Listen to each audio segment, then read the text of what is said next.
যেহেতু সেই ইস্যু আমার পায়ে, তার জন্য আমার নিচে দেওয়া যাওয়া হয় নাই।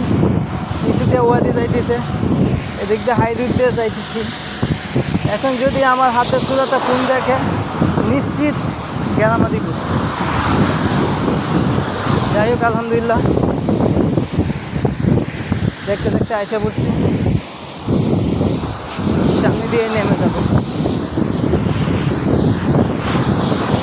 এই প্রবাসে মাটিতে অনেকদিন পরে এভাবে বৃষ্টি দেখলাম। রাত সারা রাত্রি হচ্ছে, কালকে সারাদিন হচ্ছে। যেভাবে আসছিলাম ওইভাবেই নেমে যেতে হচ্ছে। যাই হোক, আলহামদুলিল্লাহ সামনে দেখা যায় চূড়াটা গাড়ি, তো এদিক দিয়ে নামতে হবে। নাহলে বলতে এই মেঘের সময় কোথায় দিয়ে যাস, হয়তো জব দিতে হবে ওদেরকে। যাই হোক, আলহামদুলিল্লাহ এদিক দিয়ে নেমে যাব।